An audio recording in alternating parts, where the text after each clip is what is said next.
Hello, I'm Daniel Shore. In the annals of Watergate, a crucial time for President Nixon were the weeks after his second inaugural in January 1973. During that time, he could probably have saved his presidency by making a clean breast of political espionage and apologizing for it. He chose instead to go the route of cover-up, hush money, and designated scapegoats. The inauguration celebrated the re-election triumph of Richard Nixon.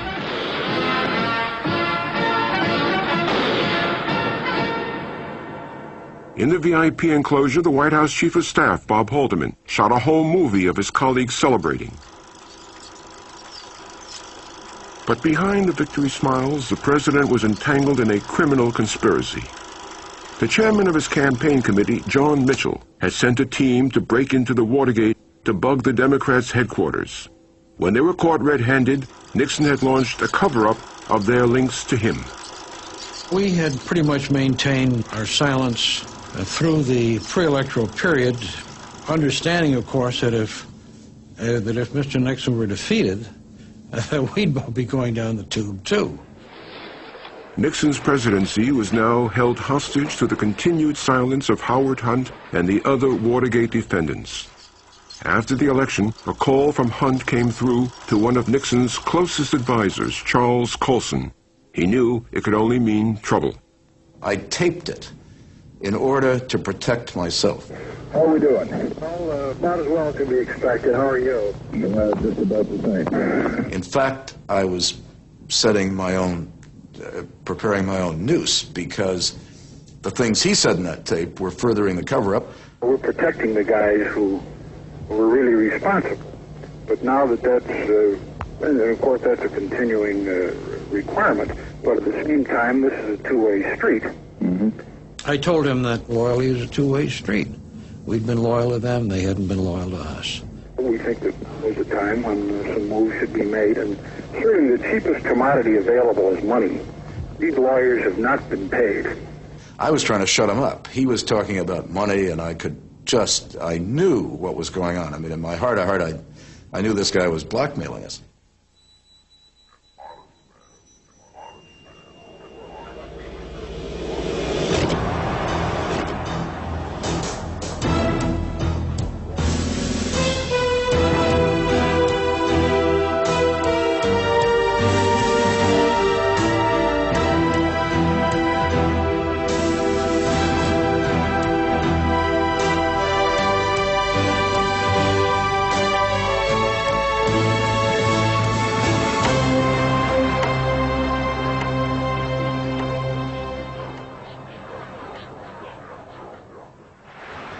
The inaugural behind him, the president was at the Western White House in San Clemente. There he received some alarming news. The Senate tonight voted 77-0 to establish a select committee to investigate the Watergate bugging case. The committee will be headed by North Carolina Democrat Sam Ervin. Nixon feared the cover-up could not withstand a Senate investigation. If he didn't act quickly, the Watergate conspirators would be put under oath and grilled before the television cameras. He put some pressure on both Ehrlichman and me as to, what are you doing to get this thought through, game planned, or whatever you want to call it. Haldeman and Ehrlichman shut themselves off in a luxury resort with the man who was organizing the cover-up, the president's lawyer, John Dean. On the second day, we really got down to the bottom line, and that was, and this is the premise of an entire session we'd had, was that all those who had been arrested were going to remain silent. And Ehrlichman finally asked me this question, and I said, there's no way, I don't know if they're going to remain silent. I mean, they were caught red-handed. The question was whether the White House was involved. And it seemed to me that the line had to be drawn between those defendants and the White House. And the answer was they were going to have to be paid off. Envelopes stuffed with cash had been sent to Howard Hunt and his men to keep them quiet during the trial. Now, on the eve of sentencing, Hunt asked for a lot more money. The problem was that these amounts were insufficient, way, way, way under what the requirements were. Hunt threatened to expose a different break-in, one that could be traced straight back to John Ehrlichman at the White House. This break-in was directed at Daniel Ellsberg, who'd been put on trial for leaking Vietnam secrets. An operation to search for dirt on Ellsberg had been approved by Ehrlichman. Hunt reckoned that the White House would pay a lot to keep him quiet. All of us were headed for prison, and that something ought to be done, should be done, and if they didn't, then dire consequences for the administration could result. Just a plain statement of fact, not a threat.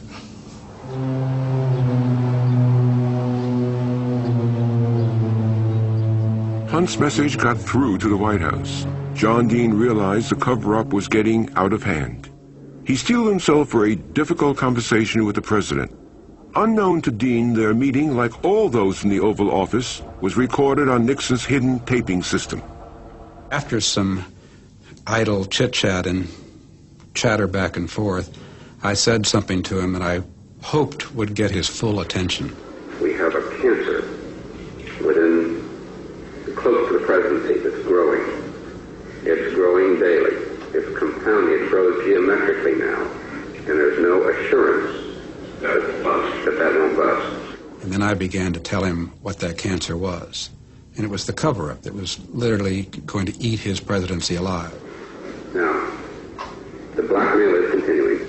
Hunt called one of the lawyers from the re-election committee on last Friday to meet with him over the weekend. The guy came in to see me, to get a message directly from Hunt to me for the first time. Pardon? Hunt is on bail. Correct.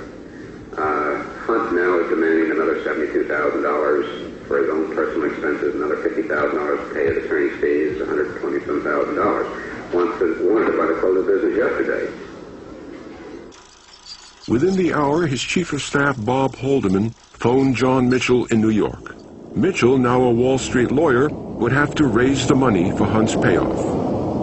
Mitchell came down to Washington, and we all met in Bob Haldeman's office. Haldeman had 4 chairs in front of his fireplace. At the very outset of the conversation, Ehrlichman floated just out in the air with the question, has Mr. Hunt's problem been taken care of? And John Mitchell turned to me and said, I don't think that's a problem anymore. One more envelope stuffed with cash had been sent to Howard Hunt. Mr. Hunt, was there anyone higher up involved in the conspiracy? I would testify as follows, gentlemen, that to my personal knowledge there was not.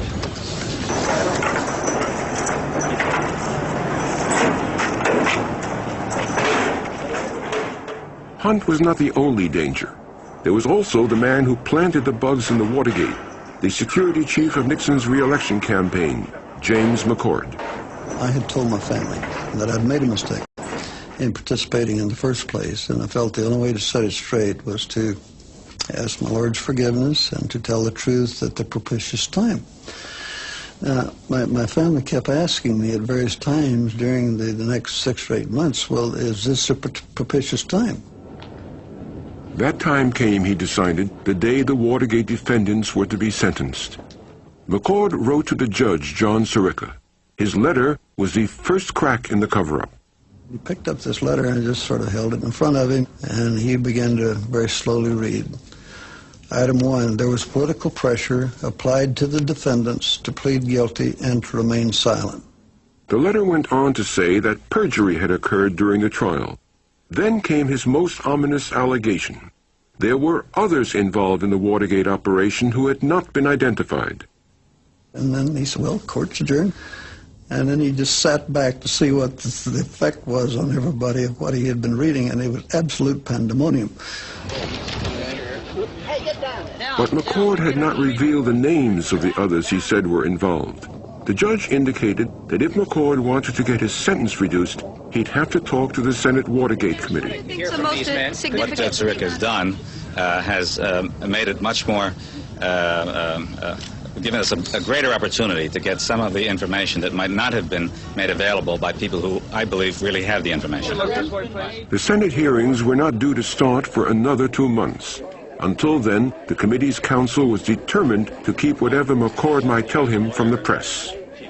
His main concern was the Washington Post, where two reporters, Bob Woodward and Carl Bernstein, had kept Watergate in the headlines, exasperating the White House. I don't respect the type of journalism, the shabby journalism that is being practiced by the Washington Post. There was a reporter on a rival newspaper who had an in with McCord. Bob Jackson had known him for years. He got a scoop that shook the White House. What McCord had secretly given the committee was names. This was bad news for John Dean. This surfaced my ubiquitous participation in the Watergate cover-up. It was inevitable. As soon as they started down any road, they were going to find me there because I'd been everywhere. So the press was just surrounding my house, and it looked like they were going to camp out indefinitely. And the president called, and he said, well, John, why don't you go to Camp David and get away from it all? Dean readily accepted a chance to escape to the rustic presidential retreat. But Nixon's hospitality had a sting in its tail. I said that John Dean should make a report. And I said, we have to have a statement. Dean knew the president needed a scapegoat before the Senate hearing started, and he began to fear he was it. If I put all that I had done in a report, the president, one, could say, well, this is all I ever knew. This is the first time it was ever revealed to me, and use that as a shield, but also use it as a sword against me. So I started walking in the woods up there, and I got to thinking about, what am I going to do when I have to testify? While I pulled my oar as hard as anybody in the cover-up, I thought it unfair that I was being asked, in essence, to take the fall. And it angered me. By the time John Dean returned to town, he had made up his mind. He would not be the president's scapegoat. But Dean was not the only one to be named by McCord. John Mitchell's deputy, Jeb Magruder, had lied under oath to protect the cover-up. He asked for a meeting to see if he could still rely on his fellow conspirators. Well, Mitchell's line was that he was going to stick by his story. The line that Dean took was that he was going to tell the truth, whatever that was. And I listened to Jeb as he was trying to sell me on buying into his story, and I said, Jeb, well, I might have said that, but I didn't say I was going to testify that way. That's a big difference. The difference, of course, now was that I was the one who had committed perjury, whereas Dean hadn't committed perjury, so I was stuck. In fact, so was Dean. To avoid perjury when he testified, he would have to confess to his own crimes. As soon as he could, he sought the advice of a top criminal lawyer. So I told Dean that the thing I was going to try to do was get him immunity. And that is, he could cooperate, but he wouldn't pay the price of a criminal conviction and sentence. And that appealed to Dean. To get immunity, they'd have to excite the prosecutors with the evidence that Dean could offer. Schaffer paid a visit to federal prosecutor Seymour Glanzer. I said to Glanzer that his approach was all out of whack, that he was focusing on a second-rate burglary, that he didn't really have a clue as to what happened in the post-burglary events, that my client had all the clues. And in return for that, he wants immunity, and he deserves it. He was going to be the key Watergate witness in their prosecution of some pretty big people. Dean wouldn't talk about the biggest, the president, because he still worked for him. But to get immunity from prosecution, Dean would have to implicate Nixon's most powerful associates. I was in San Clemente with the president and about to get on the plane to fly back to Washington when I had a phone call from John Dean, who, it turned out, was calling to tell me that he had now made plans to go to the prosecutors. I was sort of surprised by this because it was out of the blue, and so I said, well, just remember, once the toothpaste is out of the tube, there's not much you can do about it. Well, the toothpaste went out that afternoon.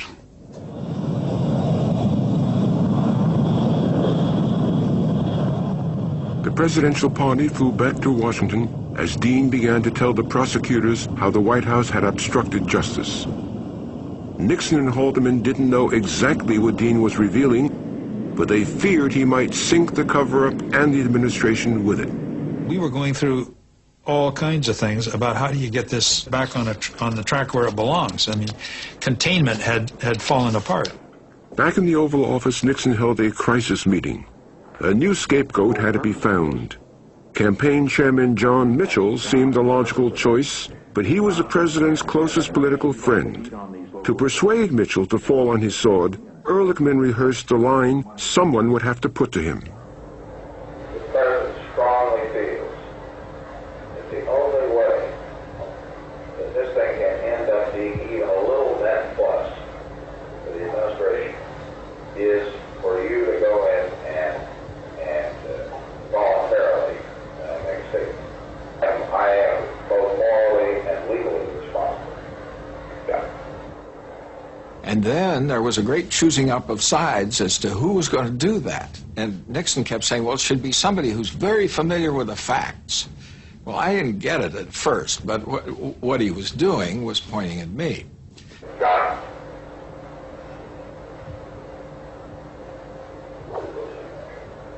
So Haldeman called him, and Mitchell arrived at my office. And I said, all trails lead back to you, and the president and I feel strongly that you've got to come forward and protect him. And Mitchell puffed on his pipe and looked at me like I was out of my mind.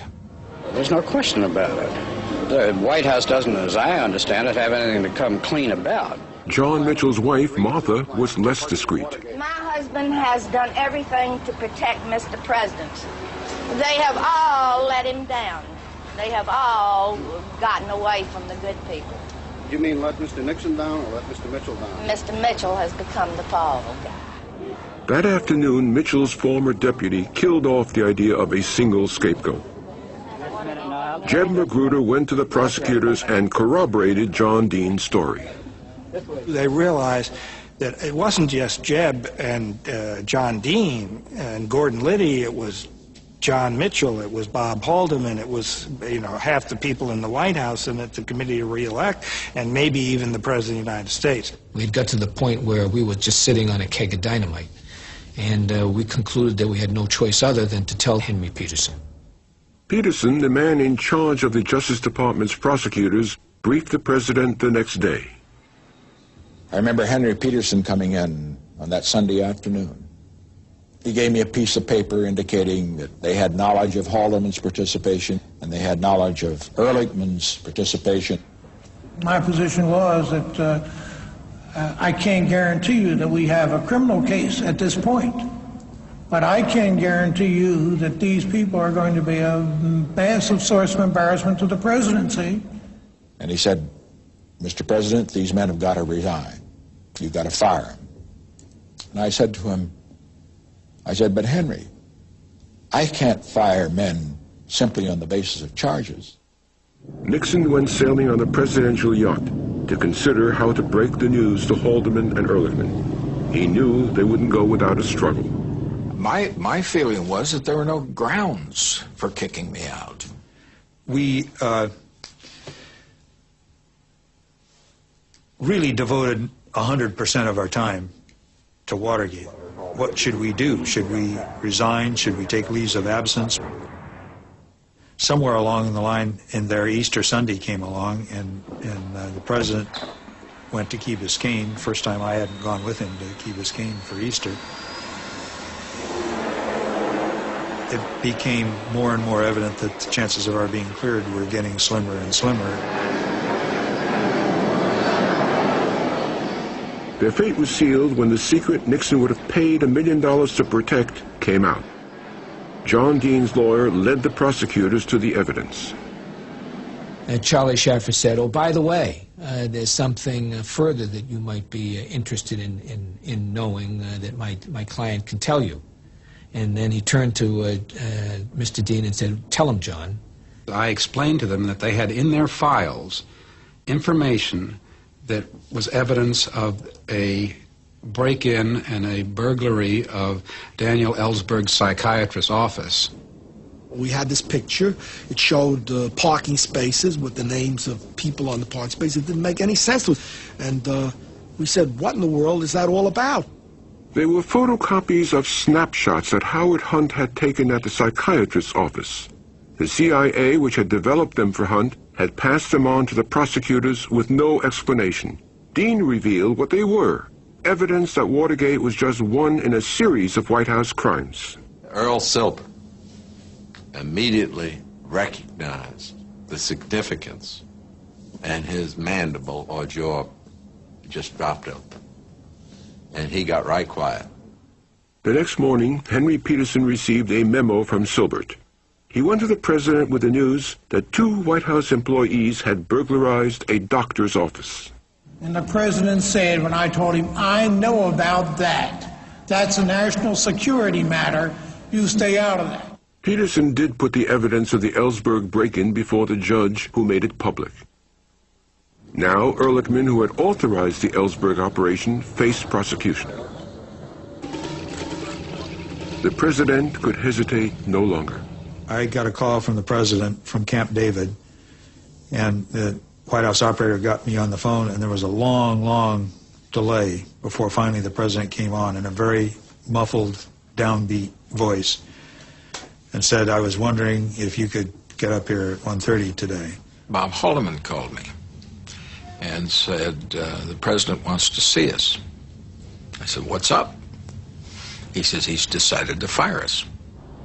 It would take all Nixon's political skills to persuade the 2 men who knew his guilty secrets to sacrifice themselves to save him. Haldeman came in first. He's standing as he usually does. Not a dramatic Nazi stormtrooper, but just a decent, respected, crew-cut guy. That's the way Haldeman was. Even while he was being fired, the chief of staff took notes. The president said, let's go out and look at the tulips. I may not be alive much longer, so I've got to enjoy beauty while I can. Nixon let Haldeman know that he even intended to resign himself. I said, you can't resign. You've got to stay as president.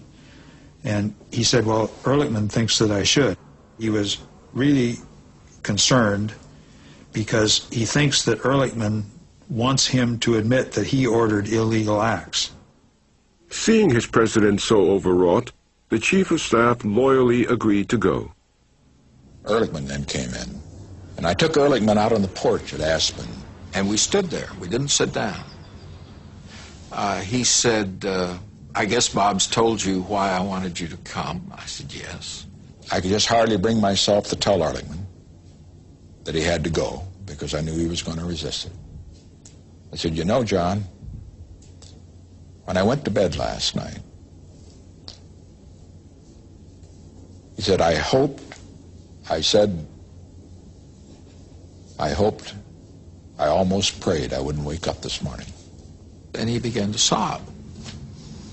And I put my arm around his shoulder. At that point, I was feeling more sorry for him than I was for myself. He was evidencing great distress.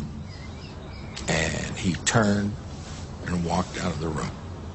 After Ehrlichman left, the president had me come back and to review his meeting with Ehrlichman. Although the Ehrlichman meeting had gone well, Nixon was concerned that he wouldn't go quietly. He feared that Ehrlichman still wanted the president to admit he had ordered the illegal acts. The next night, the president went on television to announce he had cleaned up his administration. Today, in one of the most difficult decisions of my presidency, I accepted the resignations of 2 of my closest associates in the White House, Bob Haldeman, John Ehrlichman, 2 of the finest public servants it has been my privilege to know. The counsel to the president, John Dean, has also resigned.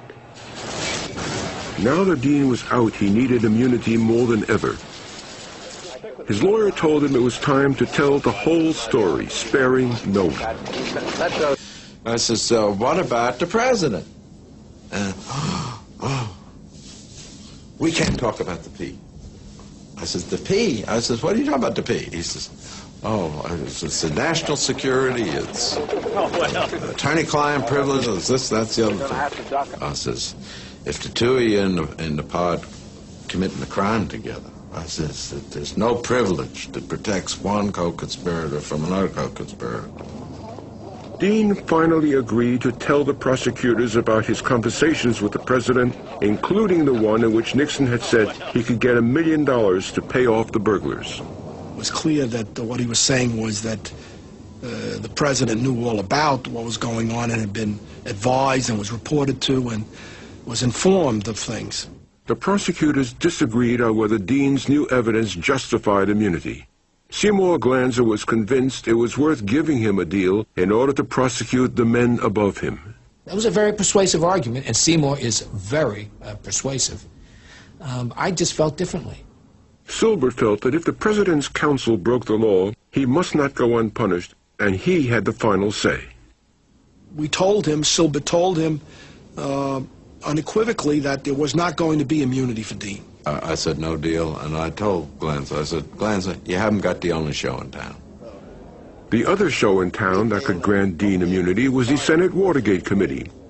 Chairman Sam Ervin and his fellow Democrats were delighted to have Dean as their star witness, but the vice chairman was out to shield the White House from his own committee's investigation. And it was absolutely natural for the ranking Republican, the senior Republican, to go down to the White House and say, look, I'm your friend, and I'm going to try to keep these heathen devils from biting your ankle. Baker's loyalties were put to the test even before the public hearings began. At a closed session, the Democrats proposed granting immunity to Dean. Senator Baker bristled. I especially resented that he really showed no trace of remorse about his lack of fidelity to his former boss. Baker then said, why should we give immunity to the worst criminal in Watergate? He's the one that ought to be indicted. He's the one that should be imprisoned, John Dean. But Baker convinced only one other Republican, Senator Gurney, to vote with him. It was time for Baker to steer a center course. Senator Baker then said to Gurney, well, you know, we do want the public to respect this committee, and it won't look good that if we seem like we're not all together. So I'm willing to change my vote. The committee voted unanimously to request Judge Sirico to enter orders allowing the committee to give immunity to John W. Dean III. Dean had struck an excellent deal. He would write a statement describing everything he had done in the cover-up, but the Republicans would be prevented from seeing it in advance. The deal with Dash was that Dean was to come right out of my office and appear on public session, on television, in the Senate. John Dean now set out on a course that would destroy the President of the United States. Subcommittee will come to order. Dean's appearance was carefully staged. Horn-rimmed glasses instead of his usual contact lenses, and a new short haircut. Dean's testimony described all his meetings with the President in chilling detail. The meeting with the President that afternoon with Haldeman, Ehrlichman, and myself was a tremendous disappointment to me because it was quite clear that the cover-up, as far as the White House was concerned, was going to continue. Republicans were absolutely helpless to do anything with Dean's testimony. Accordingly, keeping the Republicans away from Dean before he testified paid off. Baker had to digest 245 pages of complex testimony as Dean delivered it. I said, this is like trying to shovel smoke. You know, there's so many facts, and they go in so many different directions. I don't have the foggiest idea, really, what our objective is. What are we after? I want to try to focus this inquiry. I'm trying to focus on the President. What did the President know, and when did he know it? Baker's question was subtlety itself. He sounded as though he was being tough on the President, but he was actually being tough on Dean. Can you tell us whether or not you can shed any further light on whether the President knew of the break-in of the Watergate complex on June 17th? You mean, did he have prior knowledge of it? Yes. I cannot testify of any first-hand knowledge of that. But Dean's knowledge of the president's role in the cover-up was first-hand. He asked me how much it was going to cost. I gave him my best estimate, which I said was $1 million or more. He, in turn, said to me that, well, $1 million is certainly no problem to raise. The Republicans had run out of ideas. Before you do, let me reiterate. The focus of my inquiry is on what did the president know. And there are two questions to which we must address ourselves here. What did the president know, and when did he stop knowing it? Several high-ranking members of the Democratic Party are attempting to seize control of the government of the United States by legitimate means. A new danger to the presidency was public ridicule, as television, sitcoms, and soaps were replaced by the Senate hearings. Since you were the Attorney General of the United States, why didn't you throw Mr. Liddy out of your office? Well, I think Mr. Dash, in hindsight, I know I should have thrown him out of the office. I should have thrown him out of the window. Well, since you did neither,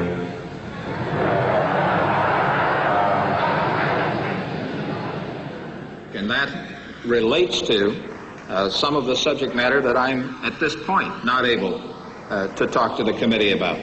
The Foreign Intelligence Activities had nothing to do with the opinion of Ellsberg's psychiatrist about his intellectual or emotional or psychological state. How do you know that, Mr. Chairman? Because I can understand the English language. It's my mother tongue.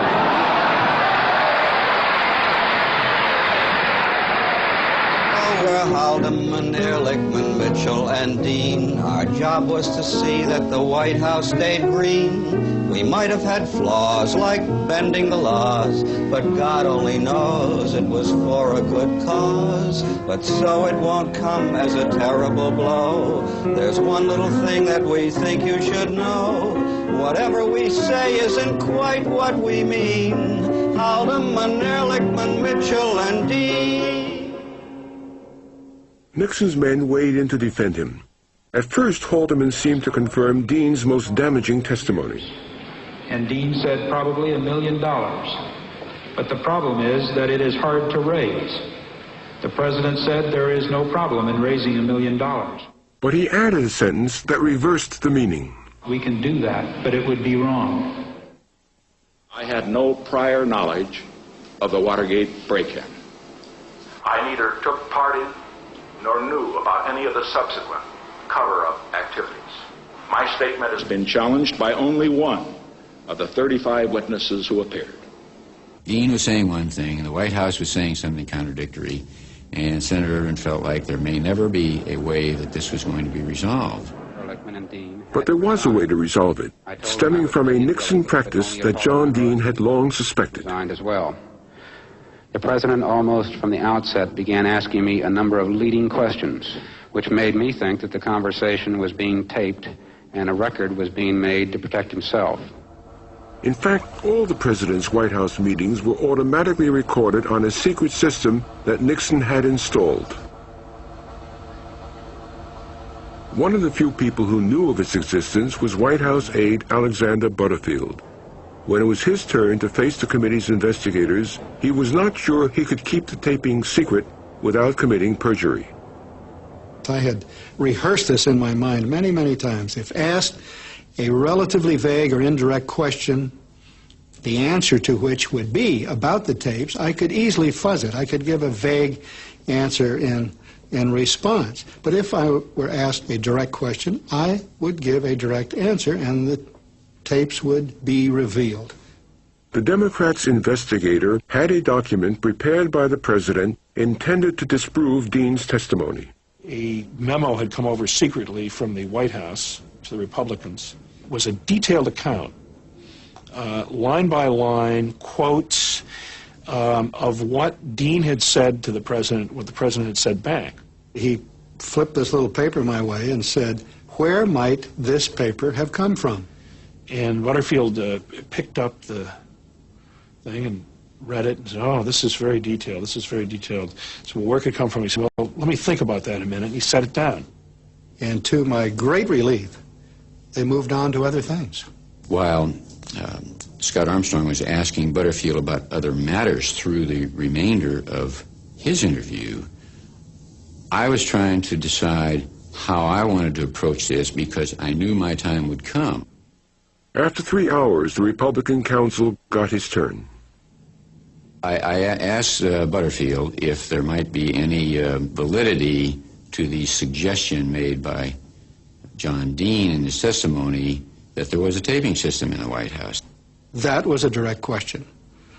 So I said, I remember saying, I don't know why I said this, I said, I'm sorry you fellows asked me that question. Well, I was sorry in a way. Yes, there was. And they said, could you tell us about it? The Democrats' investigator could hardly wait to tell his boss. And he came up, his face was drenched, his eyes were bulging, and the first words that came out of his mouth is, the president bugged himself. But next morning, Saturday, euphoria gave way to doubt. It could just as likely, if there was a taping system, exonerate the president and prove that John Dean was a liar. I wanted to test Dean's credibility. The chief counsel met his deputy, and they set off to see Dean. Sam Dash and Jim Hamilton came out to the house. Mo and I were there, but Sam really got right down to business. And what he told me is he said that, John, there's a taping system in the White House. How do you feel about that? And I can remember that Mo and John, I believe, was sitting on a couch, and I was standing by the fireplace. And I did that on purpose so I could gauge John's reaction. I was watching him very intently, and Sam told him, and I never will forget it, John broke into this huge smile, this beaming smile. I couldn't have been more elated. I said, Sam, I said, everything I've told you, you're now going to find a record for. As a reminder that a day by itself. On Monday morning, Butterfield was having his hair cut. Over the weekend, surprisingly, the news had not leaked, and the committee had not summoned him. He thought he'd been spared the ordeal of testifying in public after all. And suddenly there's a phone call, so they bring the phone over to me, and I answered, it's Jim Hamilton. And I said to him that the committee wanted him to testify that afternoon. And he was quite upset about this. I was profane, as a matter of fact, and I told Jim Hamilton, nothing against Jim Hamilton, but I just said, I am not going to be there. So I went back up to the hearing room, and I leaned over to Senator Irvin, and I said, Senator, I have located Mr. Butterfield. He is in the barbershop, but he says he's not going to come. And I'm watching the TV. All barbershops and beauty salons had the TV on. Suddenly I see Jim Hamilton behind the chairman, and he turns and sort of looks, and Hamilton whispered in his ear something, and those big bushy eyebrows of his, I saw him go, like in disbelief at what he's hearing from Hamilton. Whoop, whoop, whoop. And he said, you tell Mr. Butterfield that if he is not here early this afternoon, that I'm going to send the Senate Sergeant-at-Arms to arrest him. I knew he wasn't really going to have federal marshal pick me up on the street, but that was his way of saying, be here. At shortly after 1, he arrived at the Senate somewhat contrite, more compliant, and nicely coiffed. Butterfield, are you aware of the installation of any listening devices in the Oval Office of the President? I was aware of listening devices. Yes, sir. Butterfield's revelations came while Nixon was in Bethesda Naval Hospital with pneumonia. His tapes, the evidence that proved his involvement in Watergate, were certain to be subpoenaed. Now he was faced with a crucial decision. Should he destroy them? The president's 2 lawyers, Leonard Garment and Fred Bozart, came to the hospital with his new chief of staff. The president was in his gown, and we sat down at a table on the other side of the room, across from his bed. My presentation was centered around the consideration that the destruction of the tapes would be a felony, an obstruction of justice, and could form the first count of a bill of impeachment. And that was something to think about. On the other hand, bizarre legal point of view was that until they were subpoenaed, these tapes were the president's property. I happen to share that view. The president became very angry and said to me that he was not going to take either of their advice and would prefer to sleep on it overnight. I told him he didn't have long to make his decision. As Nixon deliberated, his closest advisors urged him to act. I had a personal phone call from John Connally saying, Bob, you've got to get to the president. You've got to tell him to pile those tapes up in a large pile out in the Rose Garden, assemble the entire press corps around the edges of the Rose Garden, soak those tapes with gasoline, and light them with a match. The people that were getting in touch with him were, for the most part, persons who had had very extensive discussions with him and were on tape and had understandable reasons why they would want those tapes to disappear from the face of the earth. I considered it, but I felt that it would be an indication that I felt that there were conversations on there that demonstrated that I was guilty. I thought it would be an admission of guilt to destroy them. If I had thought that on those tapes that there was conversation that was criminal, I sure as the dickens would have destroyed them. 3 days after leaving the hospital, the president received a subpoena to hand over the tapes, and Nixon's refusal to surrender them would lead to the fiercest battle of his presidency.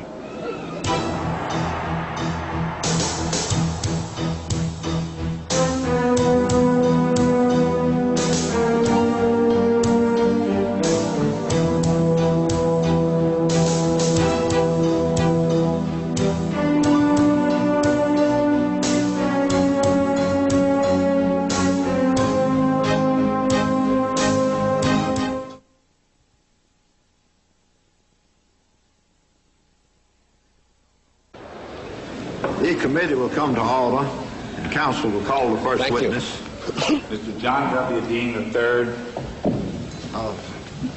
Stand up and raise your right hand. Do you swear that the evidence that you shall give to the Senate... Only John Dean had testified that the president was criminally involved in the Watergate cover-up. The meeting with the president that afternoon with Haldeman, Ehrlichman, and myself was a tremendous disappointment to me because it was quite clear that the cover-up, as far as the White House was concerned, was going to continue. Dean's version of a series of meetings with Nixon was denied by the White House. Cox needed proof. Then the most improbable and complete proof came to light. Mr. Butterfield, are you aware of the installation of any listening devices in the Oval Office of the President? I was aware of listening devices. Yes, sir. When were those? The revelation that the president had all his meetings automatically recorded meant that the tapes must contain the answer to the key question. Was the president directly involved in the cover-up? But he refused to surrender the tapes to the special prosecutor. It therefore becomes my duty promptly to seek subpoenas and other available legal procedures for obtaining the evidence for the grand jury. We will initiate such... On behalf of the grand jury investigation of Watergate, Cox had a subpoena served on the President of the United States, ordering him to produce 9 specific White House tapes. One day, Mr. Cox came to us in the jury room and said to us that Mr. Nixon wasn't going to honor the subpoena, and what do we want to do about it. Notching up the pressure, Cox got the grand jury to vote an order enforcing the subpoena. But the judge told Cox that this unprecedented case called for a breach of the rule of grand jury secrecy. My jaw figuratively dropped when he said to me, well, Mr. Cox, I don't really doubt your word, but I think I shouldn't simply accept what you say about the grand jury's vote. I ought to have them in open court and poll them. was a marvelously symbolic scene. There were the 19, 20 grand jurors lined up. They'd be the first 20 people you met on the street. Some black, some white, some employed, others without jobs, old, so forth. We were really adamant in our position that we had a right as the grand jury people to hear what was on the tapes, and they were really in what we thought were in the public domain. We thought they weren't President Nixon's tapes. We thought they were the public's tapes. The court, after hearing the presentation, signed the order to show cause. It is returnable August 7 at 10 a.m.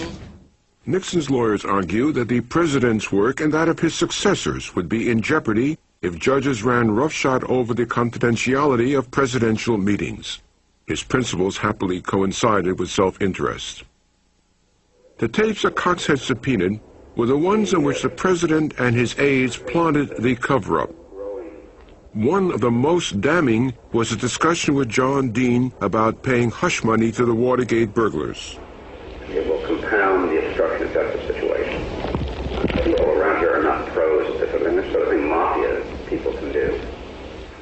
Each day, a president of the United States is required to make difficult decisions on grave issues. It will cost money. I would say these people are going to cost $1 million over the next few years. Well, I think that we're going to... You can get $1 million and you can get it in cash. I know where it can be gotten. I mean, This kind of frank discussion is only possible when those who take part in it know that what they say is in strictest confidence. That argument really doesn't prevail. A president, we don't think, would be held by a court to have the right to have secret criminal conversations. It was not only in pursuit of the tapes that Cox took on the president. His sweeping mandate required him to investigate all presidential abuses. Even the purchase of Nixon's California home at San Clemente was open to Cox's scrutiny. Nixon was outraged. The president really had concluded as he watched Cox go about his duties that this was a battle to the death, I think, and he said in my hearing, I'm going to get rid of this man. Before he could act, another scandal hit the White House. Spiro Agnew, the vice president, was under investigation for taking bribes as governor of Maryland.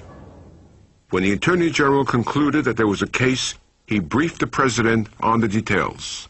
I thought the president would be deeply shaken, but his first reaction was, oh, God, well, that doesn't surprise me. All the Maryland politicians are like that.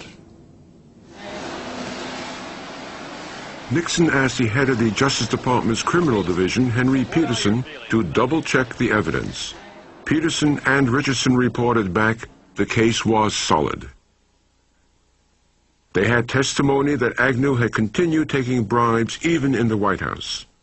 One of the many contractors who testified said that when he went to the vice president's office, he handed him an envelope containing approximately $10,000 in cash. Peterson, not in anger, but in sorrow, said that it was his professional judgment that the charges first were serious. He went on to say, and Richardson strongly said this too, that they would have to recommend a prison sentence for Agnew. With the right-wing Agnew as his running mate, Nixon had won 2 elections. Now the president could do nothing to help Agnew. Even if they were framing Agnew, there wasn't any question after hearing Peterson and his version that he was frankly going to get it. Nixon sent his chief of staff to tell the vice president he must resign. But the man from Baltimore wouldn't go quietly. in the process of pressuring the vice president, it became very clear that he saw me as part of the problem. And I jokingly said to my wife one night, I said, if I suddenly don't show up tomorrow night for dinner, you better look into the most recently constructed bridge pilings on the Baltimore Bay Bridge. Because of Watergate, a presidential resignation no longer seemed inconceivable. In that event, this vice president would automatically succeed him. That, to Justice Department insiders, was a nightmare scenario. Well, the fear I think we all had was that if we went forward with a prosecution, that we'd have the Vice President of the United States sitting on the witness stand, raising his right hand, swearing to tell the truth, when the doors of the courtroom would burst open and in would come somebody saying the President of the United States has just resigned. You've got your hand up, all right, but we want you to take the oath of office.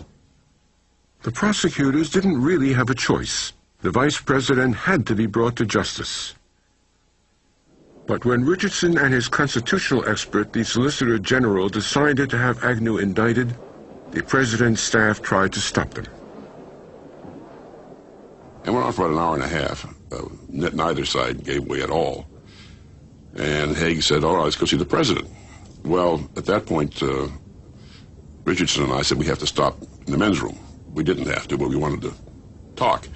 And we went in. By that time, the issue of tapes and so forth was so sensitive. We went in and turned all the water taps on so we could talk without being overheard. I don't think it was tape, it was bugged, but everybody was paranoid by that time. And Elliott said, we have to resign if we can't indict Agnew, don't we? I said, yes, we do. And Bork said a vice president could be tried on charges by the regular courts. Agnew was trying to escape a court trial. He claimed the constitutional process was for a vice president to be impeached before Congress. My view was less technical. I was concerned about having two impeachment have the idea of impeachment in the air, as of an actual impeachment proceeding going on, that it would liable to be contagious. Nixon saw the point. He chose the lesser of two evils and let Agnew's prosecution go ahead. But the vice president had one more trick up his sleeve.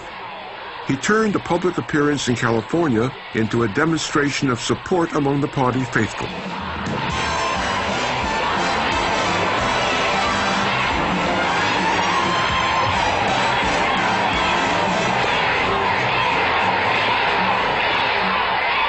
You're very kind, and I can't tell you how much I appreciate the warmth of your greeting. I want to say at this point, clearly and unequivocally, I am innocent of the charges against me.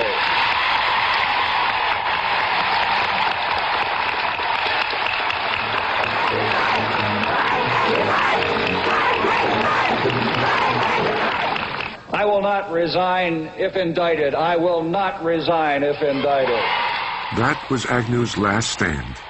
Outside his hard-right constituency, he had no backing. And so secretly he offered both to resign and to plead guilty to a lesser charge, provided that he not be sent to prison. The Attorney General gathered his team to consider Agnew's proposal. To the prosecutors who had built the case, the whole idea was an affront to the principle of equal justice. You don't give this guy a significantly better deal than you'd give anybody else who had done that just because he's blackmailing the Department of Justice by, in effect, saying, if you don't give me the deal I want, I'm going to stay in the vice presidency and maybe become president. But Henry Peterson, the most senior civil servant in the room, saw a different problem. I had just made some presentation, the importance of treating this guy equally, which meant very harshly.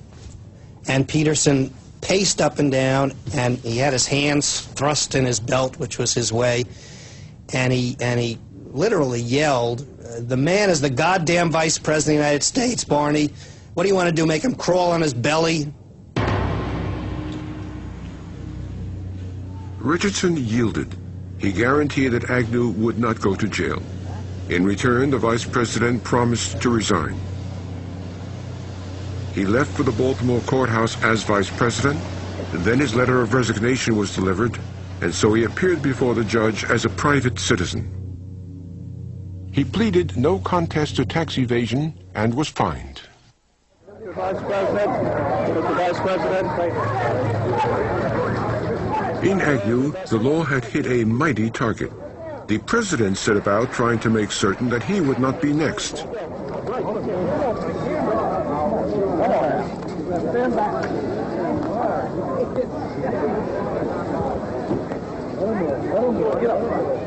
As we were walking to the door, the president said something like, well, now that that has been dealt with, we can go ahead and get rid of Cox.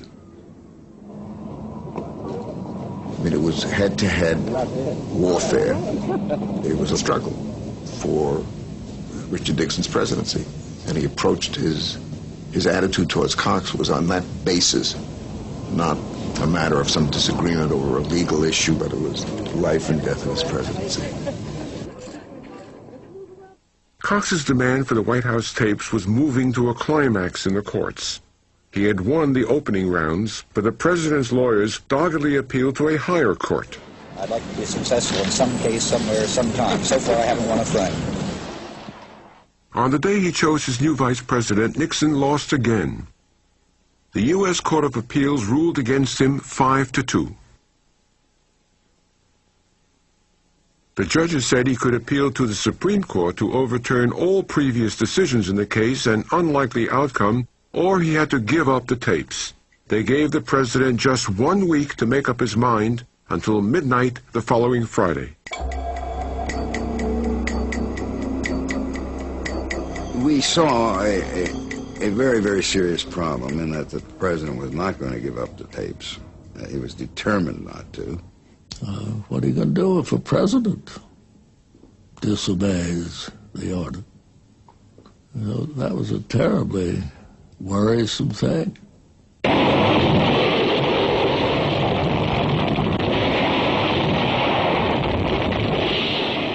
The confrontation could not have come at a worse time. The Arab states had just launched a massive attack on Israel. As the United States and the Soviet Union mounted airlifts to their respective allies, superpower tensions escalated towards a nuclear crisis. This unhappy concurrence of Nixon going nose-to-nose with his two great enemies in the world, Leonid Brezhnev and Archibald Cox, had the makings of grand tragedy in it. Against the Russians, the president could act directly, but he couldn't act alone to fire Cox. He had given away that power to the Attorney General, Elliot Richardson. You know, it was very clear that following Agnew's resignation that the president was then determined to get rid of Mr. Cox and the whole special prosecutor apparatus as it had been set up. And I said to Al, if you do that, you leave me no choice but to resign. And he said, well, there may be some other way of dealing with the problem. The other way, which Haig persuaded Richardson to support, was a plan to satisfy the court and keep Cox's hands off the tapes.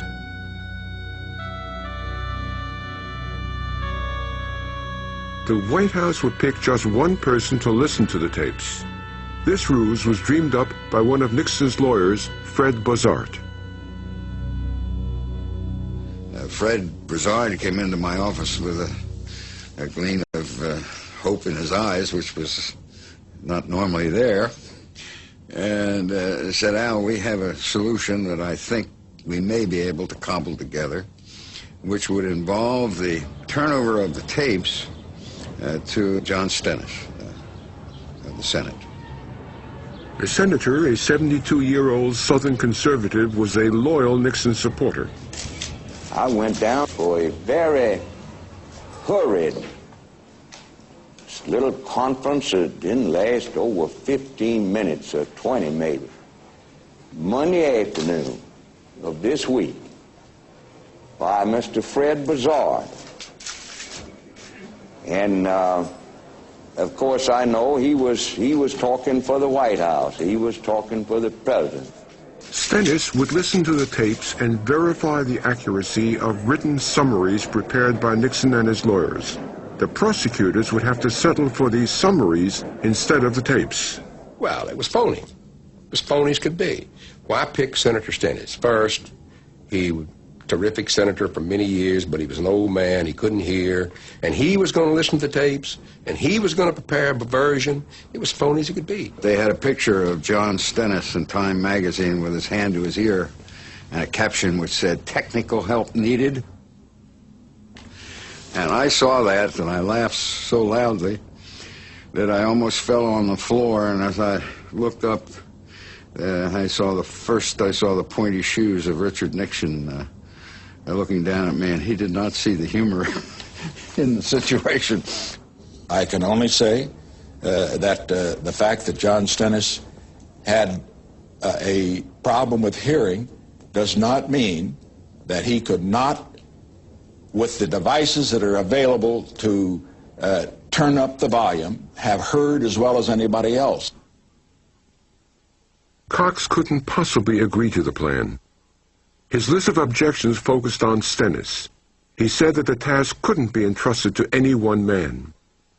But the president wouldn't budge. He would not appeal to the Supreme Court, and he certainly would not turn over the tapes. Instead, on Friday morning, with the midnight deadline looming, he had Haig call Richardson back to the White House. It was a strange meeting. I could only call it a rancid meeting. The message to Richardson was that he was to ban Cox from issuing any more subpoenas to the president.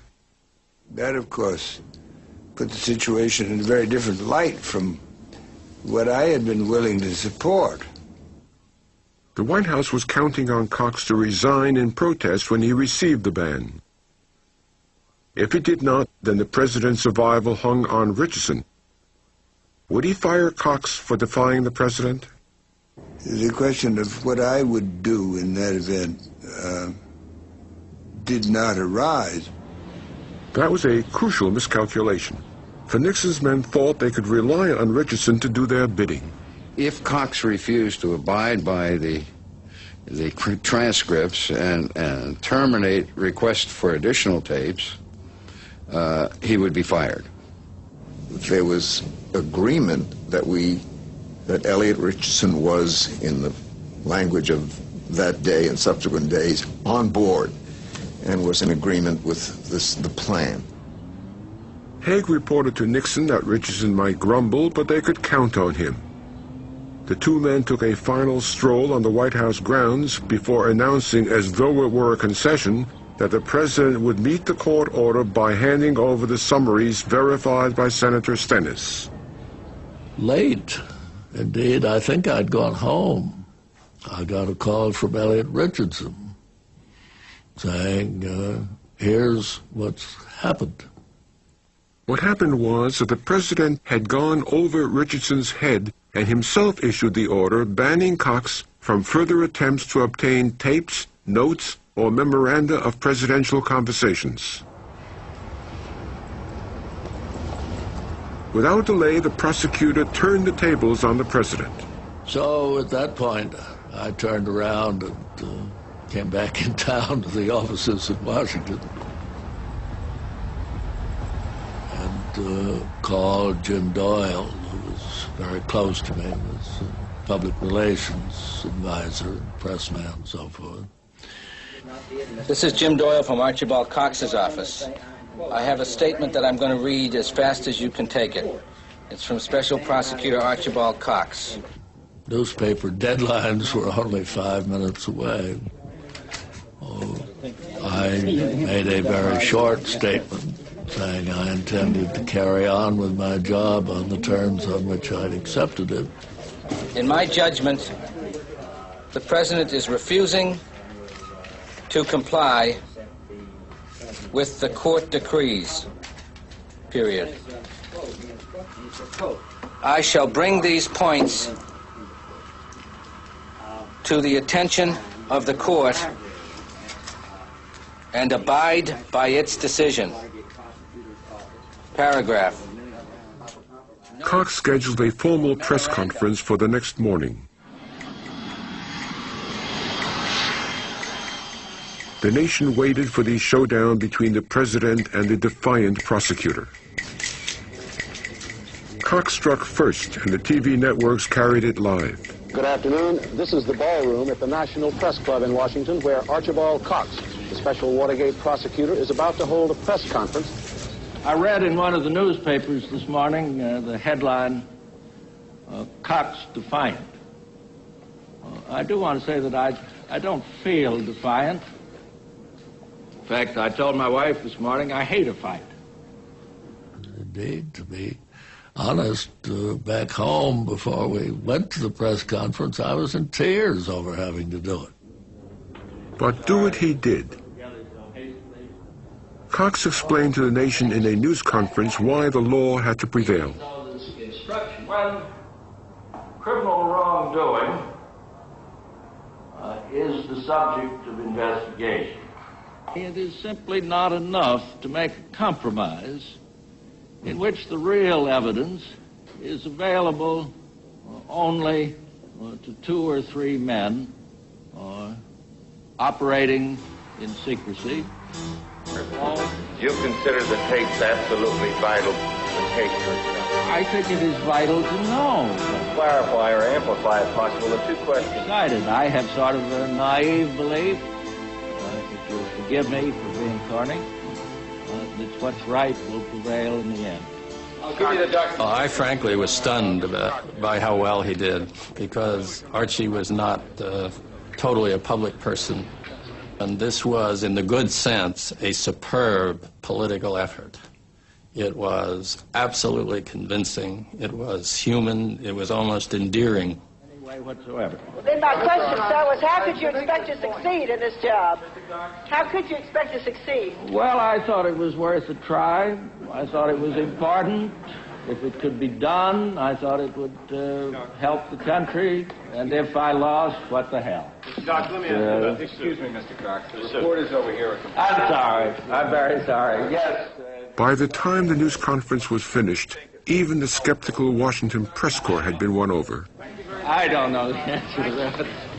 Sir, you're a great American. You really are. At the special prosecutor's show of defiance, Nixon decided to have him fired at once.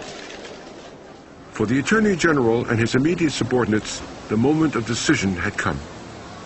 Richardson's secretary put her head in the door and said, "The Attorney General would like to see you." And I went in, and there was Ruckelshaus and Richardson and, 2 or 3 of Richardson's young aides. And it still hadn't crossed my mind what was going to happen.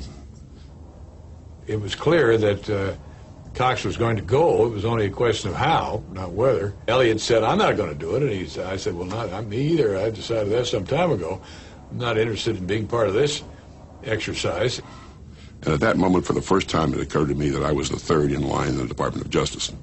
At that moment, Richardson said to Bork, "Well, Bob, what are you going to do? You're next." I said, "Let me think." And I got up and I began pacing around the office while they talked about something else. And finally I said, "Yes, I can fire him, but I'll resign immediately afterwards." Bork said that he had felt for some time that Cox was not conducting himself correctly, that he was not doing his job right, and indeed should be fired.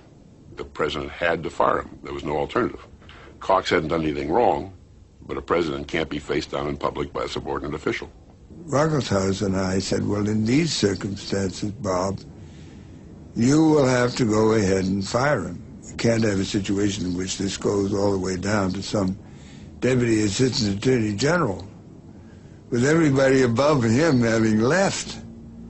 The business of the government has to go on." The president was frantic to prevent a rash of resignations at the Justice Department. He stood by as White House counsel Len Garman phoned the Attorney General. But Richardson was firm. When named, he had undertaken as a condition of the Senate confirmation to protect Cox's independence, and he would not now break his word. The president said, "I'm not surprised that pious bastard cares more for his ass than his country.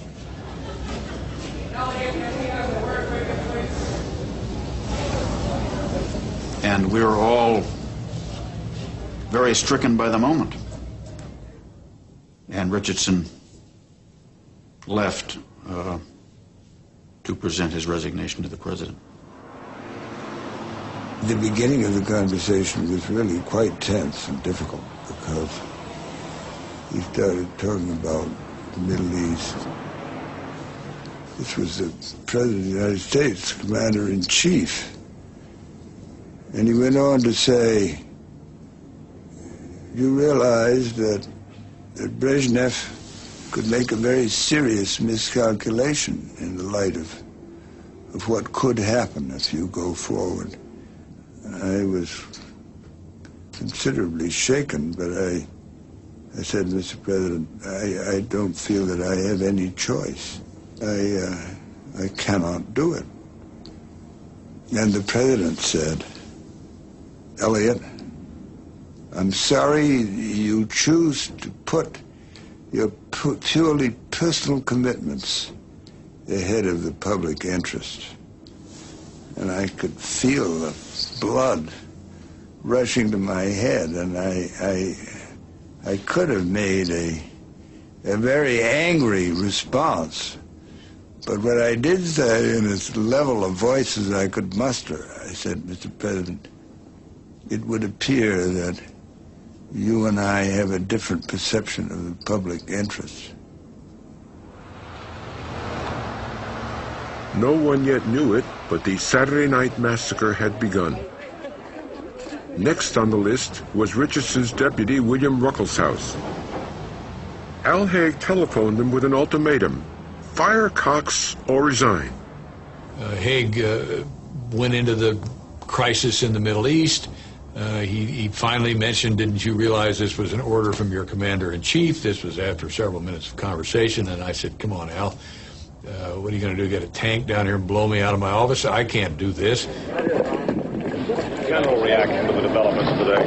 Well, there'll be an announcement out of the White House later on. I can't say a thing. There will be? Does it have to do with the resignation of the Attorney General? Well, it might, but you'll have to get it from them. Excuse me. Thank you, Bill. When Ruckelshaus went home, the press was still in the dark about how many potential attorneys general Nixon had gone through. The succession now passed to the number 3 man at the Justice Department. So I got in Bork, the Solicitor General, a great constitutional lawyer. Bob Bork was a different kind of fellow. He was a patriot, and I think a jurist of renowned dimensions, far better than either of his 2 superiors. I went downstairs, and there were a White House driver, Bizarre in the back seat, Garment in the right front seat, the passenger seat. And we plunked him down between, he sat between Bizarre and myself, so he couldn't bolt out of the door.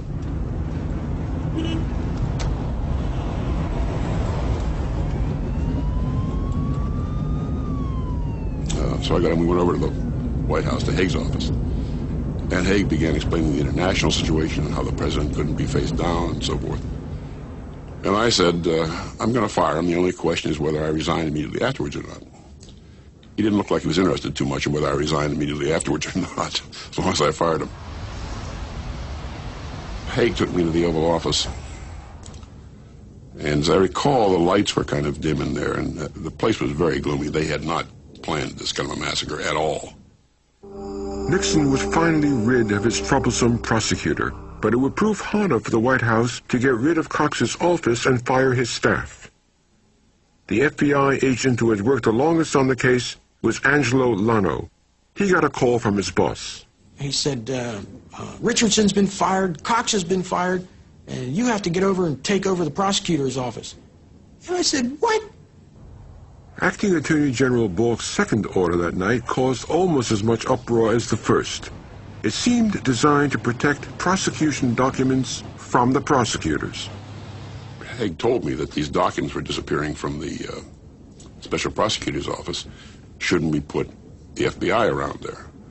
And I said yes. Having done a hard night's work, Robert Bork went home. The streets were pitch dark by this time, of course, and as I came out of the driveway of the Department of Justice, photographers from the press leapt out of the bushes.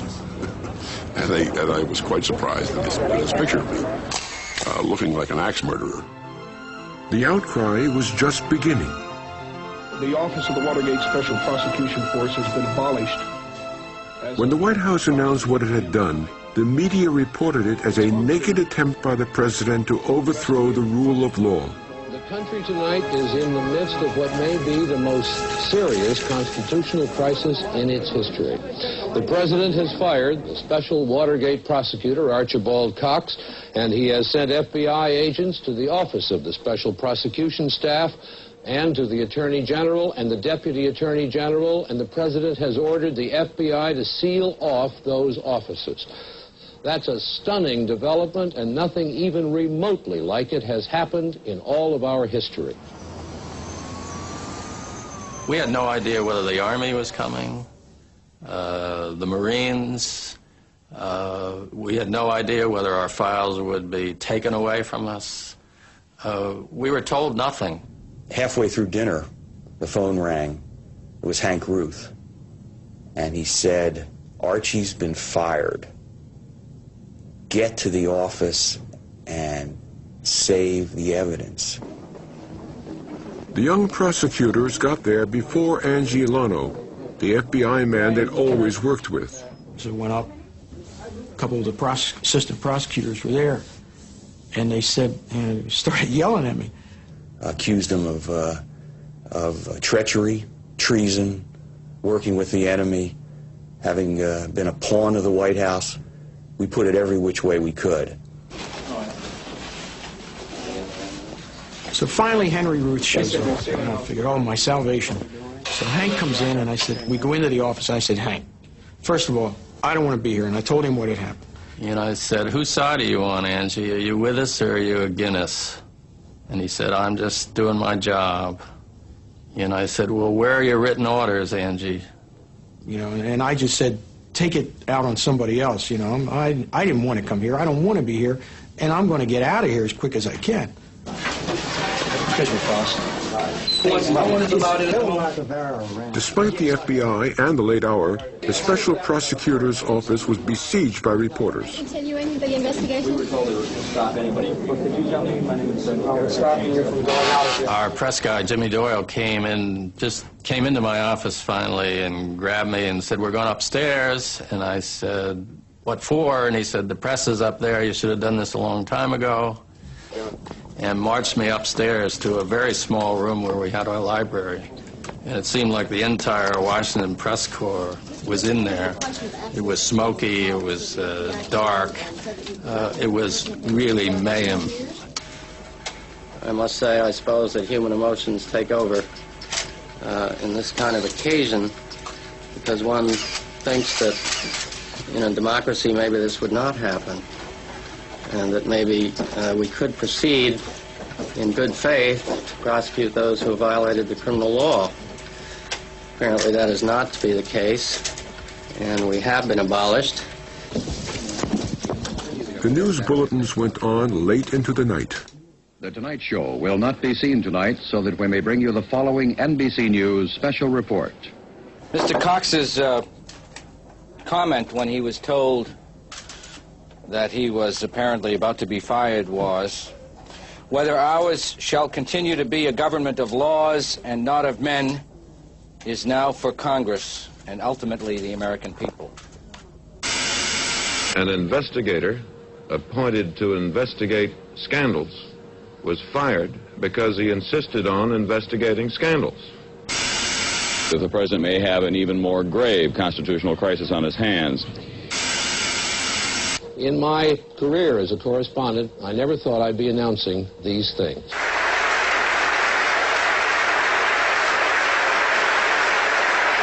Thank you very much. Ladies and gentlemen,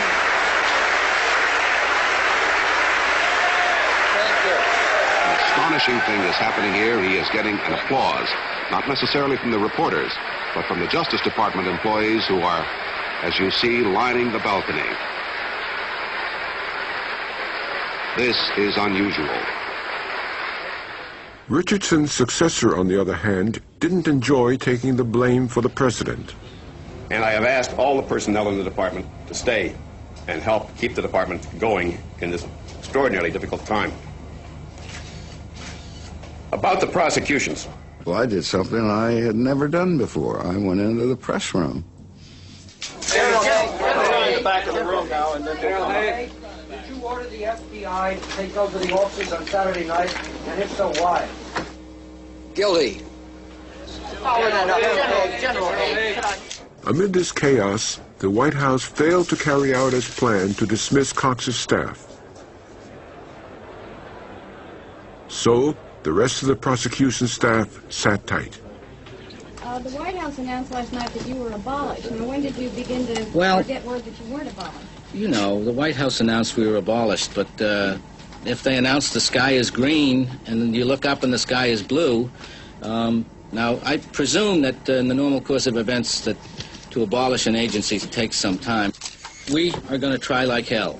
We are a criminal prosecution force. We have reason to believe there's been some serious crime, and we want to prosecute it. That's the White House. It's very hard to describe how it feels to be fired by a president and disobey. All of a sudden, bundles of envelopes started to be dropped on our floor. And these were telegrams from the American people saying, hang in there, stay there, don't leave. And everybody was really caught up.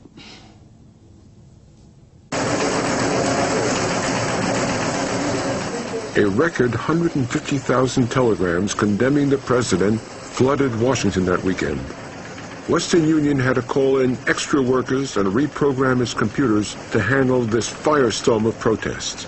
Now Congress began to talk impeachment.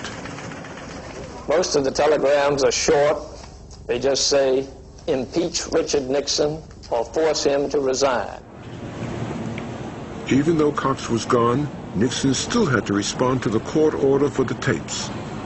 He had to recall his lawyer, who had already flown home to Texas. I'm afraid that was over-optimistic after what happened yesterday. The lawyers waited for instructions.